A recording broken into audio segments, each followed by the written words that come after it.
chapter 31 tonight of the book of 1 Samuel. It's been a great journey. Oh, by the way, can I just tell you all again how much I appreciate being able to come and share God's word on Wednesday nights every other week. I even come to weeks I don't teach so I can hear Steve teach. But I appreciate this privilege so much. And you all are wonderful people of the Lord. So I just want to say that out loud again. I never take this privilege for granted.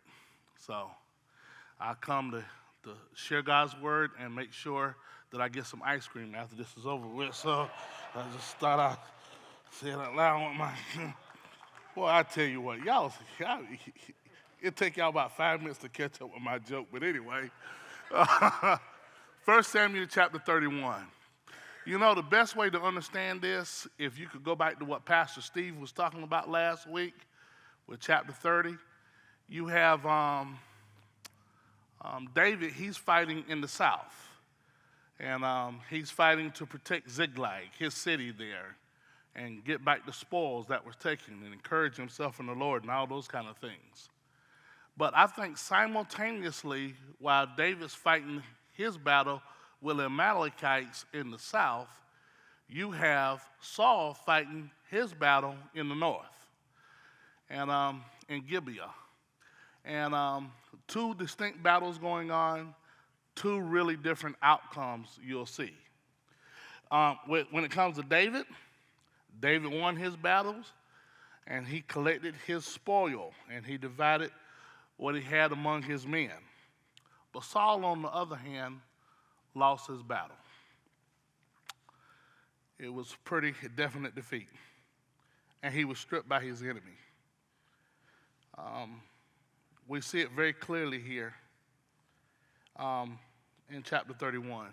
So chapters 30 and 31 should be seen as happening simultaneously.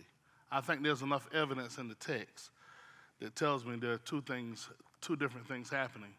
Now, what's going to be really confusing is that when Steve is teaching next week, Steve is going to say, which account do you believe? Because there's going to be a reaccount. Steve, I'm not stealing your thunder, am I? I am stealing your thunder? Well, let me give him a preview. Next week, Steve has got to ask the question somewhere in his lesson. He's got to ask, do you believe the account of 1 Samuel 31, or do you believe the account of 2 Samuel chapter 1? Because you're going to have two different accounts of the same event. And then I'm going to come back the next week, Lord willing, and I'm going to say you ought to look at 1 Chronicles chapter 10, because this is not a joke, by the way. I'm just trying to shed some light on the biblical text. Now, don't tell Pastor Steve this, but I think my account is correct. I think his account is a false account. And the reason why I think his account is going to be a false account, you notice that his account, the guy that's bringing the news, is going to get killed by David at the end.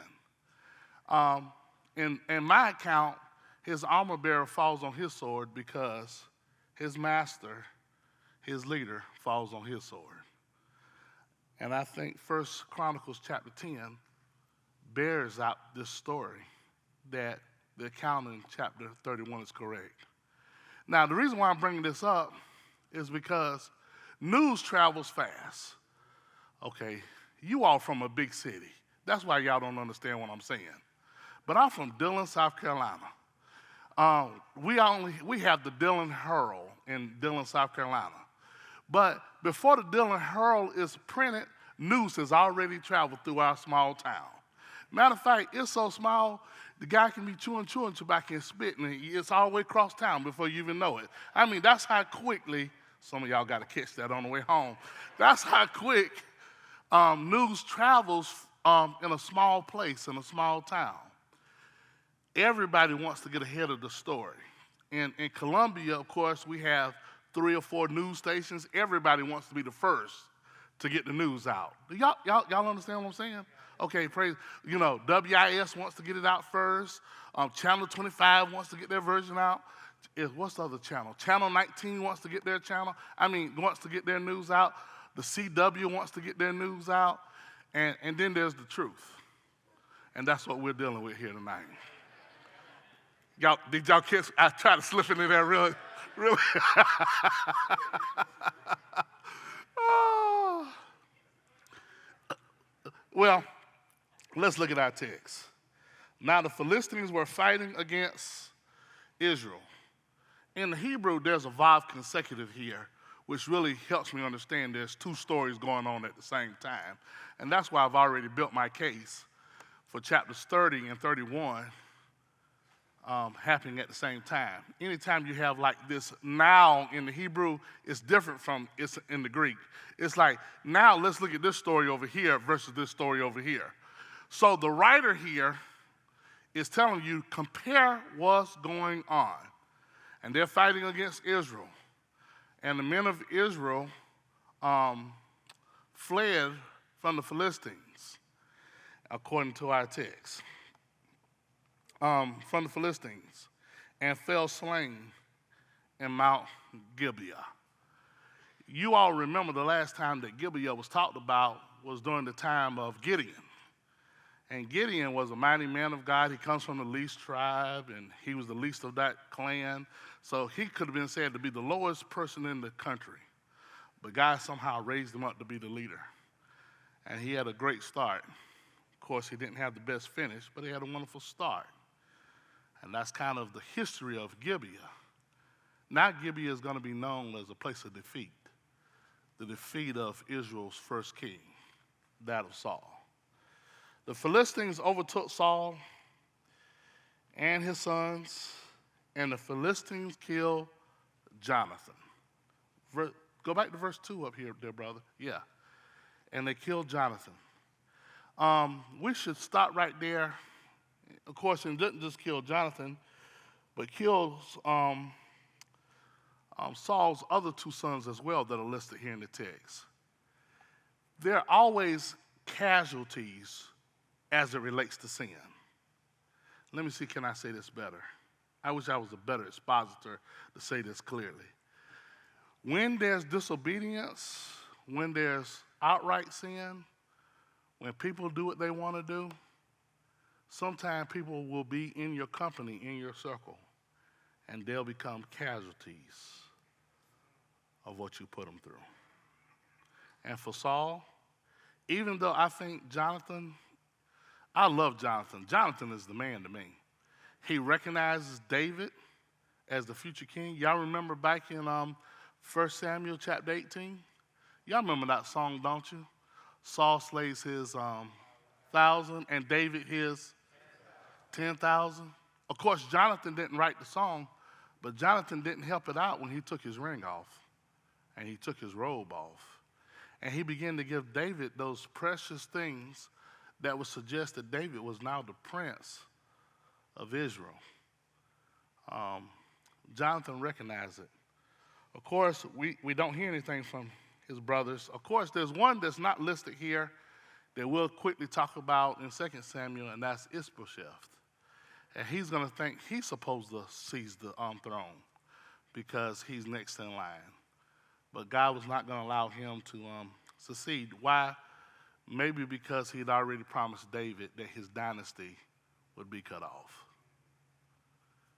This is such a tragic chapter. It's no fun in this chapter because all we see is a result of a disobedient life, of a life that's full of paranoia. He's paranoid, chasing David. We see a life that's not full of prayer.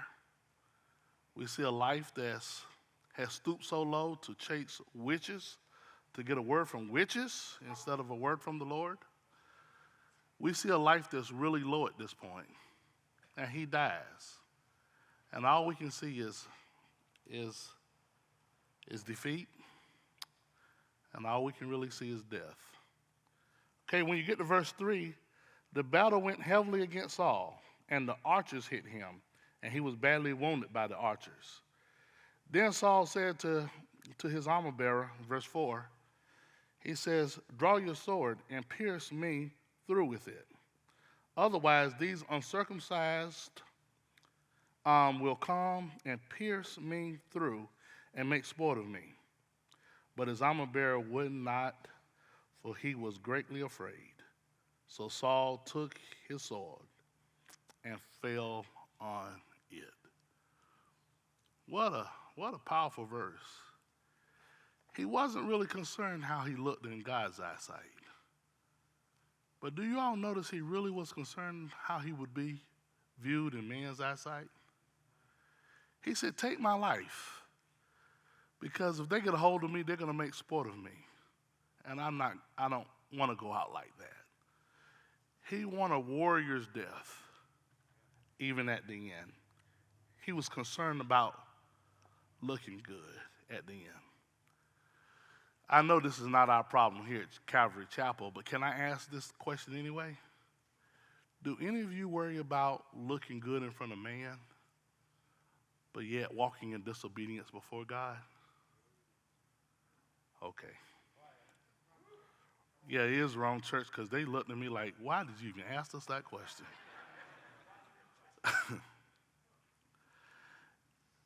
Looking good at the job before man, but when it comes to God, your heart is far away. Looking good in front of your friends. It's almost like the lady who came to her husband's funeral, and the pastor got up to preach her husband's funeral, and he was talking about how great of a man he was, how godly and how wonderful he was, and how much community impact he made, and how much he's going to be missed in this church. And all of a sudden, the mother said to her son, she said, go look in the casket, make sure that's your father in there. I thought we was coming to his funeral today. Because she didn't recognize the man that they were talking about. I guess I should ask this question at this point. Are you living a life of victory, or are you living a life of defeat? And that's really the question here. And notice in verse 4 again that he called the Philistines the uncircumcised, meaning they had no covenant, no allegiance to God. They're not in line with God. He just calls them the uncircumcised. He said he doesn't want these uncircumcised folks to have him, and he doesn't want them to make sport of him. So he did it himself. He committed suicide. I have a very dear friend of mine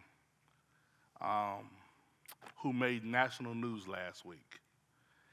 And he did something really, he did something to make the national news. And my heart went out to him immediately. And I called him up, and it took me a few calls before I got him on the line.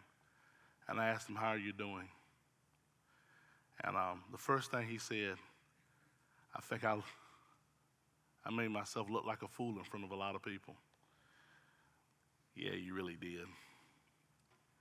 And I asked him, how are you doing with the Lord right now? He said, I wonder will people ever forgive me for what I've done. I said, have you been praying since this news came out about you? Yeah. I wonder will anybody ever give me another chance to minister. I said, dude, you can't hear yourself. You're worried about how you look in front of everybody else, and you're not worried about how you look before God. Am I talking to the right church? Let's be more concerned about how we look in God's eyes than we do anybody else's eyes.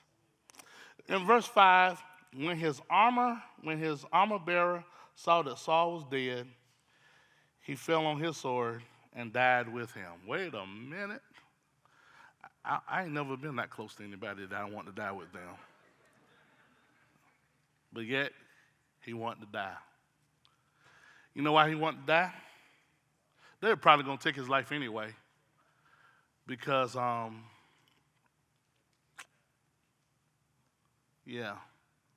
because they were going to get him for not holding up his end of his duties. I forget the word that I want to use there for not keeping you in your duties. But literally, he fell on his sword also. So Saul commits suicide. He's worried about how he looks. He commits suicide. Well, let me start back up a little further than that. His sons are dead now. His army is being slaughtered. Did y'all get that? Slaughtered. He's worried about how he looks now in battle. He realized the end is near. He wants to make sure his makeup is right. He said, take my life so they won't make sport of me. His armor bearer won't do it, so he takes his own life. What a ugly scene. I'll put up the next slide for me, if you would, dear brother. Here's the only word I could come up with. Not only do you see defeat, but you also see death. Death reigned all over Israel at this point. What do I mean by that? Look at how many people just died. His soldiers are dying, his sons are dying, he's committing suicide, his armor bearer is committing suicide. And I just want to remind you, this is the high cost of a man's rebellion. This is the high cost of a woman's rebellion. Of course, in Romans chapter 8, verse 6, this is what it says, for to the carnal minded is death. Romans chapter 8, verse 6. In the book of Hosea, I know that's not a book we read too much in church, but in Hosea chapter 13, verse 11, look at this. I gave you a king in my anger and took him away in my wrath. Who's working behind the scene? God is. And I was surprised to find a reference about Saul in the book of Hosea out of all people. And then as I got to read Hosea a little closer, it's all about an obedient life versus a disobedient life. And God reminds us, hey, let's look at Israel's history in chapter 13. I gave you a king in my anger. I gave you someone because you want to be like the other nations. You remember that phrase? We want a king like the other nations. And that was never God's plan, but they couldn't wait on God. And he took him away in my wrath. So God decided not to spare Saul. He decided not to spare Israel because even though Saul represents their kingship and their first king of Israel, the people were just like their king. They were full of pride. They were worried about how they looked before everyone else. They wanted someone to sit on the throne. They wanted someone they could lift up. They wanted a champion, a warrior. Maybe you shouldn't worry about how you look before others. Maybe you should just stick with the Lord. Maybe that's the good lesson here. Next slide, if you don't mind, dear brother. We're in verse 7 now. And now we're going to see what happens as it relates to this disgrace and this death. I have a third D for you. Do you want it? I call it disgrace. You have defeat, you have death, and now you're going to have disgrace. What do I mean by that?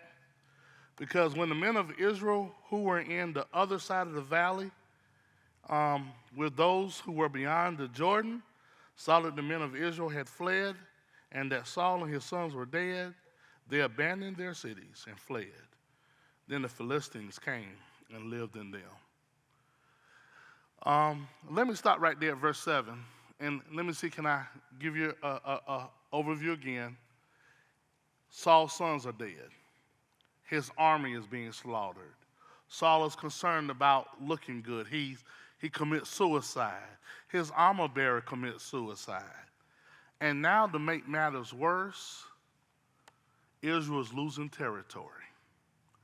Do y'all remember this, Israel gaining this territory? Way back in the book of Joshua. And I read this from time to time. I don't know, this is one of my favorite parts of the scriptures. Sometime I'll just turn to Joshua chapter 1. Anybody else like the book of Joshua besides me? I love the book of Joshua, but here's what it says in Joshua chapter 1. He says, starting in verse 5, no man will be able to stand before you all the days of your life. Just as I've been with Moses, so shall I be with you. I will not fail you or forsake you. What a promise from God. Be strong and courageous, for you shall give this people possession of the land, which I swore to give to their fathers. Only be strong and very courageous. Be careful to do according to all the law which Moses my servant commanded you. Do not turn from the right or to the left, so that you may have success wherever you go. This book of the law shall not depart from your mouth, but you shall meditate on it day and night, so that you may be careful to do according to all that is written in it. For then you will make your way prosperous, and then you will have success. Have I not commanded you? Be strong and courageous. Do not tremble or be dismayed, for the Lord your God is with you wherever you go. Isn't that a good word?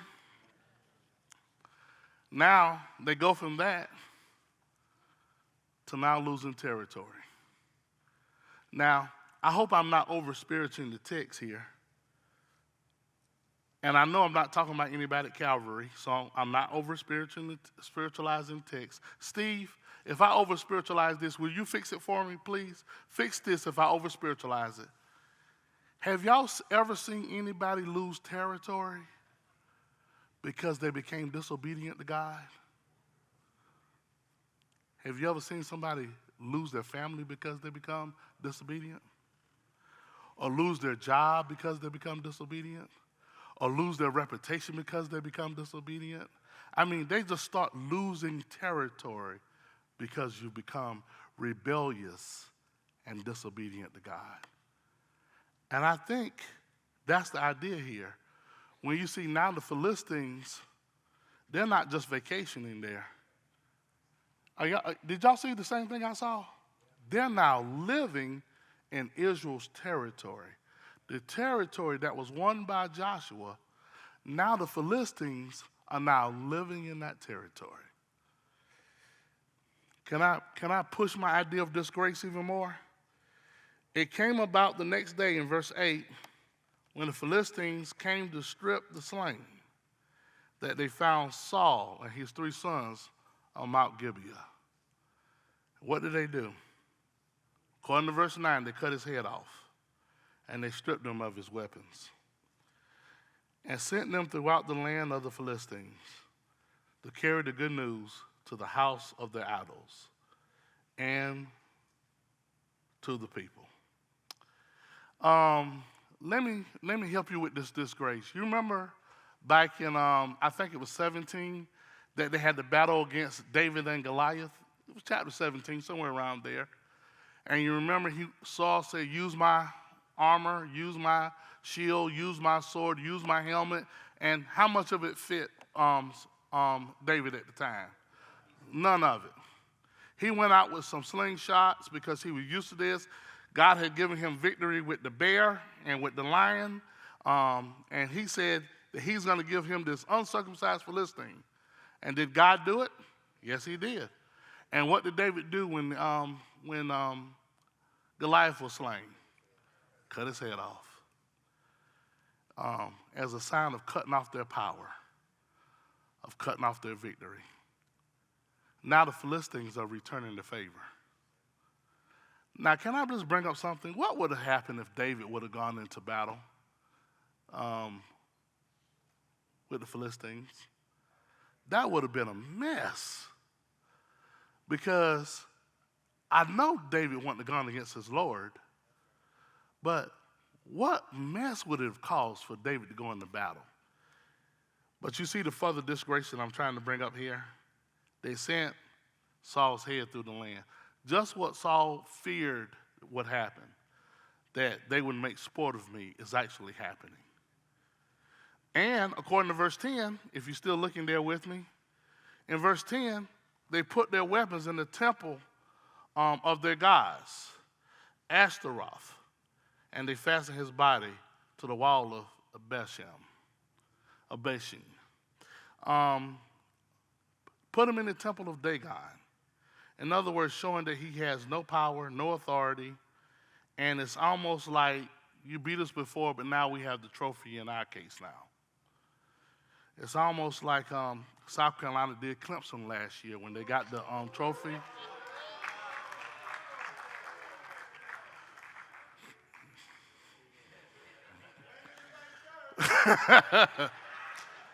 But that was the right game, though. They did get the trophy. I'm just saying. I don't know what's going to happen this year, but I'm just saying what happened last year. It was just disgraceful.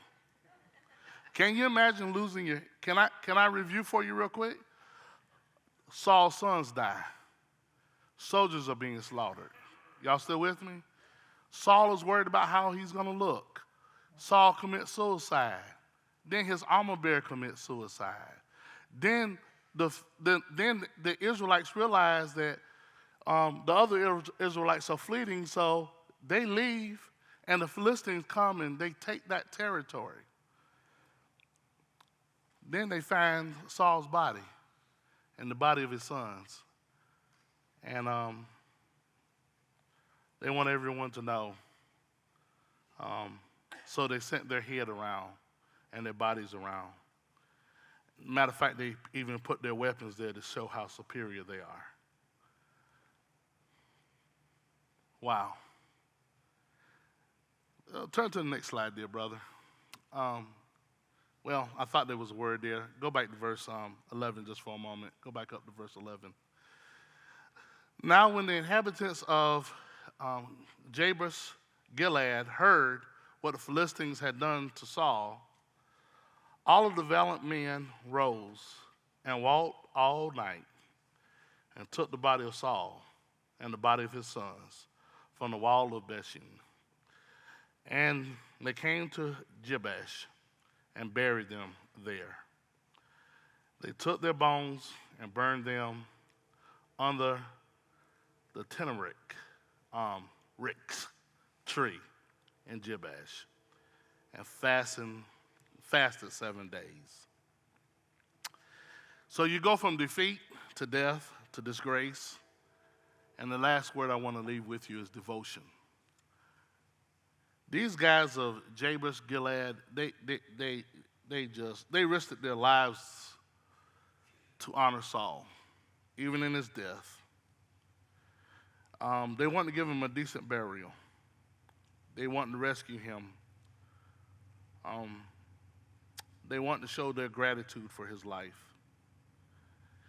You know, later David will honor Saul and his sons in 2 Samuel, I believe it is, chapter 2, verses 4 through 6, somewhere along in there, 4 through 7. David's going to honor them even in death, because it says a lot about how you care about someone, feel about someone, love someone, for giving them a proper burial. Can you believe this devotion here? That they risked their lives, even though Saul was dead. They risked their lives to make sure that Saul gets a proper burial. What a sad chapter. You know, I think we found out who Saul was in chapter 13 of 1 Samuel. I think that's when we were introduced to him. Do y'all remember him? He was tall. He was good looking. He was full of potential. He was full of promise. He had great leadership skills. He was smooth. I mean, he was serving his father well. And God says, you want a king?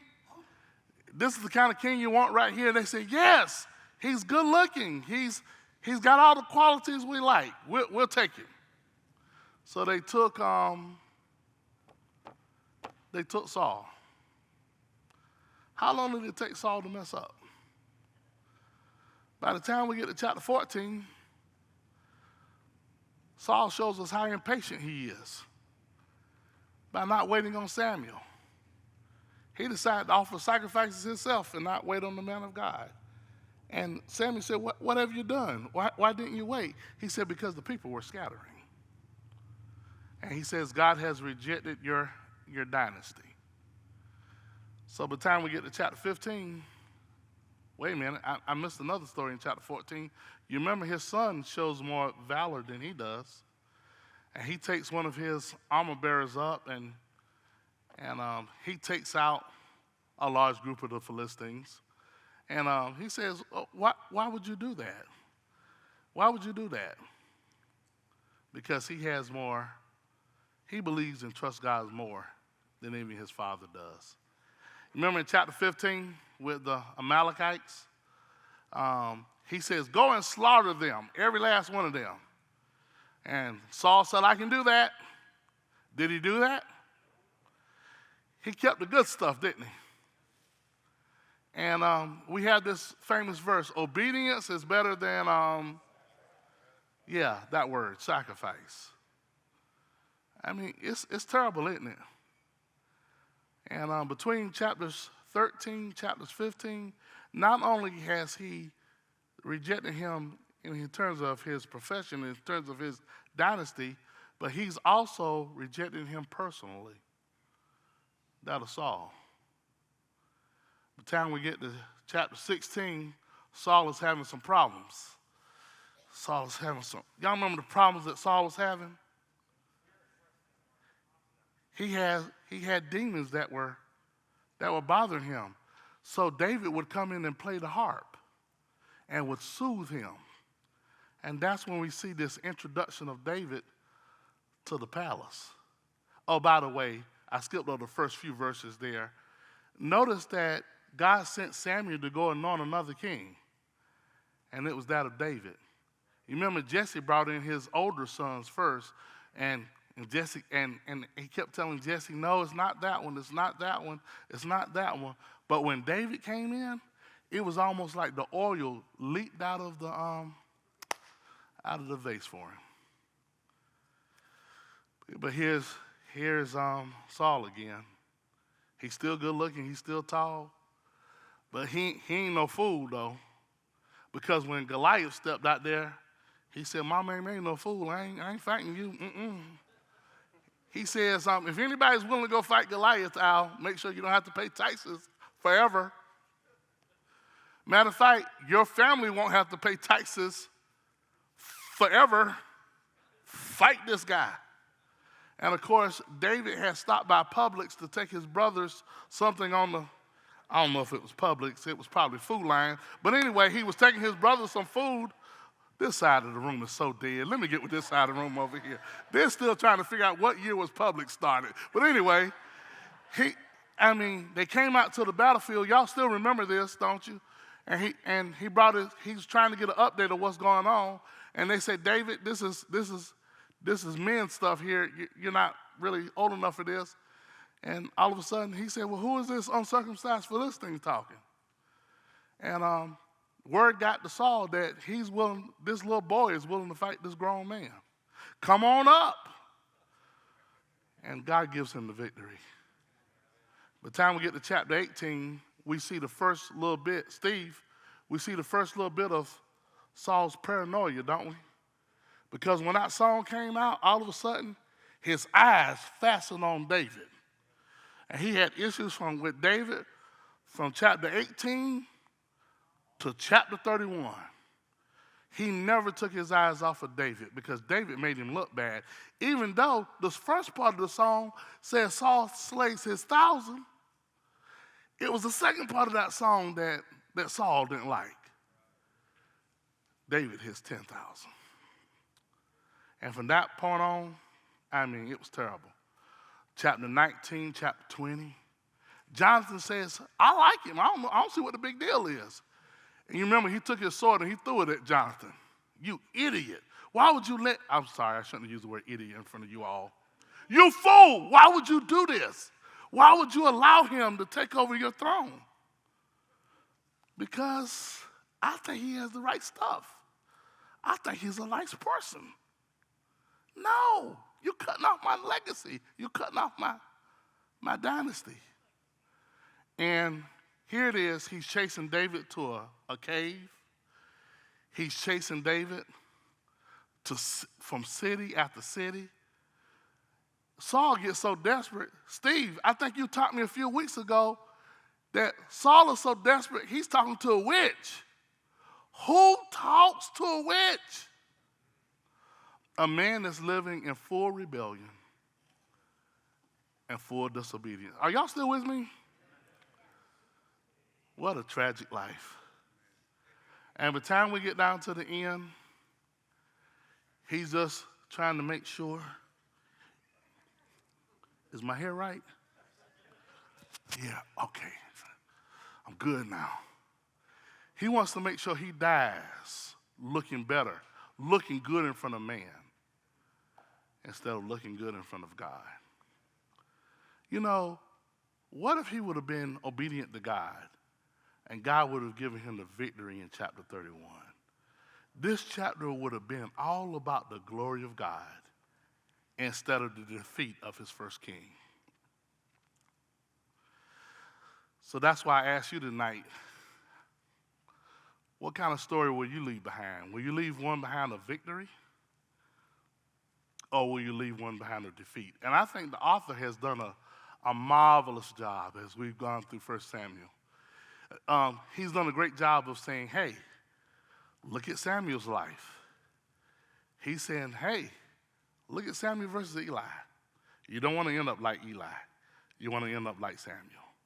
He's done a great job of saying, look at Saul's life. Look at Saul's life versus David's life. You don't want to end up like Saul.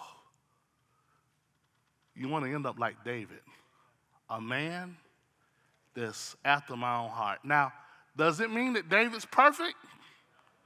Nope, David has his issues too. But when you point out David's issues, he runs back to God, and he says, like he said in one of those famous songs, against you and you alone have I sinned. And what we're going to see in the upcoming weeks in 2 Samuel, we're going to see the remnants of the house of Saul. It's almost like the head has been cut off and the tail doesn't know what to do. But we're going to also see the emergence of David's dynasty. And David sits on the throne. In Hebron for 7 years, in Jerusalem for 33 years, and we're going to see what his 40 years looks like. Because we've just got through looking at what 40 years looks like with that of Saul. Now we're going to see what it looks like with that of David. Oh, by the way, you all probably want to know what year this is. This is BC 1011. BC 1011. And mark that date in your Bible because this is important. Because now as we look at the next 40 years, we're going to look at David's life and we're going to see how David overcomes every challenge that's sent his way. But let me close tonight. You know what? I know so many people. Whew. Steve, it's like I see modern day Sauls and modern day Davids. And you know what the unfortunate thing is? Can I just be honest with you, Steve? Can I be honest with y'all? Can y'all handle this level of honesty? I'm seeing too many Sauls and not enough Davids. I see too many people just messing up, and one blunder leads to another blunder. And one blunder leads to another blunder.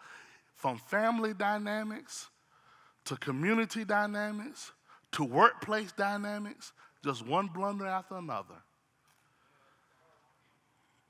I don't want to get preachy to you because this is just Bible study. But I just want to remind you tonight, you don't have to live in your blunders. You can live a life that's full of victory. And since I've already preached a little bit, I might as well close the sermon by saying this. There's still hope. You can stop tonight. Tony Evans is one of my favorite preachers, so can I quote him real quick? You can get off on the next ramp. You can cross over, and you can turn your life around. That's called repentance. You're not too far gone yet. My granddaddy would say it this way, as long as there's life, there's hope.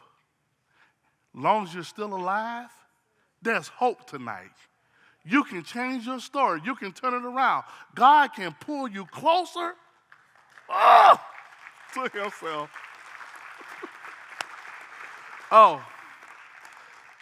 Some of you may be in sin and you don't enjoy it anymore. You know why? because God is drawing you to himself. Some of you may be messing up and it just keeps you up at night. You hadn't had any peace because God is trying to get you to run back to himself. But for those of you that know how to get into bed and 30 seconds later you're in dreamland, maybe it's because you have the peace of God that will guard your heart and your mind in Christ Jesus. You can have the victory tonight if you want it. You can turn your life around. Okay. This is the time in the service where I'm supposed to say I'm done, and I'm supposed to say there's ice cream outside, but we need to do some business before we get to that ice cream tonight. Because maybe someone needs to pray and ask the Lord, turn my life around tonight. And let me not embarrass anybody. Somebody else may need to pray and say, Lord, I'm praying for my child tonight. That, Lord, you'd help them turn their life around. For somebody else, you may have a bestest friend. Did y'all get that word? A bestest friend. That you're saying, Lord, I want you to do something in their life to turn their life around. If you're not embarrassed, because I ain't embarrassed, because I told you one of my best friends in the world just got in the national news. He was on CNN, the Washington Post. He was in the New York Times last week. I mean, he was all over the news everywhere last week. And my daughter called me, the one that's living in Boston. She said, Dad, I think there's something you are. I said, I already know. She said, what happened? I said, baby, sin will make you do things that you never say you would do, keep you longer than you want to stay, and make you pay a price that you never want to pay.